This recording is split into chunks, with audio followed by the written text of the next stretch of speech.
হাইকোর্টের নির্দেশে বাগদার মামা ভাগ্নেতে ভাঙা হলো 6টি দোকান।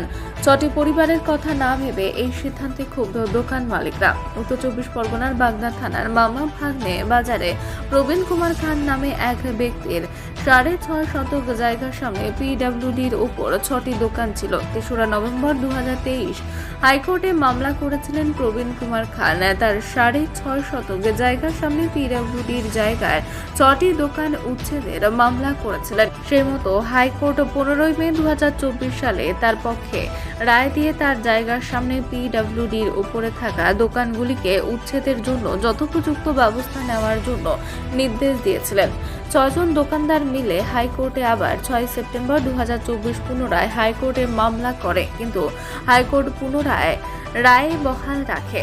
আজ পুলিশ প্রশাসন ও ম্যাজিস্ট্রেটের উপস্থিতিতে পিডব্লিউডির উপর থাকা 6টি দোকান ভেঙে দেওয়া হয়। নিজেদের দোকান ভেঙে দেওয়ায় ক্ষুব্ধ দোকানদারেরা। তাদের দাবি, তাদের কথা না শুনে কোর্ট এই নির্দেশ দিয়েছে।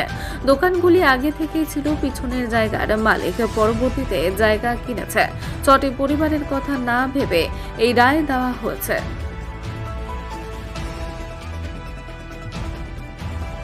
কি নিয়ে দ্বারস্থ হয়েছিলেন, কি অর্ডার এসেছে, আজকে কি হয়েছে?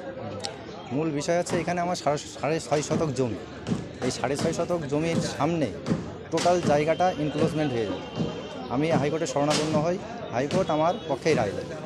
কতদিন আগে আপনি শরণাপন্ন হয়েছিলেন এবং কবে রায় দিয়েছেন? হ্যাঁ, এটা 3/10/2023 আমি শরণাপন্ন হই। তারপরে 15/5/2024 আমার পক্ষে রায় দেয়। সেই রায় পরবর্তী দিনে হ্যাঁ, ওরা আবার পরবর্তীতে ওরা অ্যাপিয়ার করে, কিন্তু সেই অ্যাপিয়ার কার্যকরী হয়নি। আমার পক্ষেই বিষয়টি রায় থেকে যায়। আজকে কি উচ্ছেদ হচ্ছে? হ্যাঁ, আজকে উচ্ছেদ হচ্ছে। কটা দোকান ছিল এখানে 6টা দোকান ছিল। আপনার কি পিছনে জায়গা? আমার পেছনে জায়গা, বেরোনোর কোনো পথ ছিল না? বেরোনোর কোনো পথ ছিল না। এই দোকানগুলো কি পিডব্লিউডির উপরে ছিল? হ্যাঁ, পিডব্লিউডি উপর। কি বলবেন, মানে যে হাইকোর্টে, মহামান্য হাইকোর্ট আপনার? হ্যাঁ, আমি অসংখ্য ধন্যবাদ জানাই মহামান্য হাইকোর্টকে যে আমার পক্ষ হয়ে রায়টা দেওয়ার জন্য। আপনার নাম? আমার নাম প্রবীণ কুমার খান। এখানে 6টা দোকান ছিল। এই মালিকের কাছ থেকে 6টা দোকানই কিনা টাকা দিয়ে, পরে এই জমিওয়ালারা কিনেছে অনেক পরে। তারা বলে এই দোকান দেখেই কিনেছে। এখন এই কোর্ট, পিডব্লিউ অফিস সব ভাঙার অর্ডার দিয়ে দিয়েছে এক পক্ষর কাছে শুনে। গ্রামের লোক বা এই দোকানদারদের কাছ থেকে কারোর কাছে কোনো স্টেটমেন্ট নিইনি।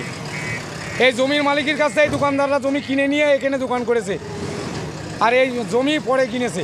অথচ আমাদের সব যেসব কর্তারা বসে আছে সব কিরমভাবে স্টেটমেন্ট দিয়ে দিলে, অর্ডার দিয়ে দিলে, এইটাই আমি বুঝলাম না। সব ঘুষ টুস খেয়ে বসে আছে নাকি চেয়ারে যারা বসে আছে, এইটাই আমি তো বুঝতে পারছি না। 6টা দোকান, এরা সব গরিব মানুষ। তো এই 6টা এই ফ্যামিলি যাবে কোথায়? আপনারও কি দোকান আছে? হ্যাঁ, আমার কাকার আছে। আপনার নাম? আমার নাম অনুপ ঘোষ। কি নির্দেশ আছে এখানে, আজকে কি হচ্ছে? এইটা বাগদার মামা ভাগিনা। এখানে 6খানা দোকান ঘর ছিল যেগুলো অবৈধভাবে নির্মাণ করা ছিল। পিছনে যিনি ওনার আছেন জমি, তার যাতায়াতের অসুবিধা হচ্ছিল।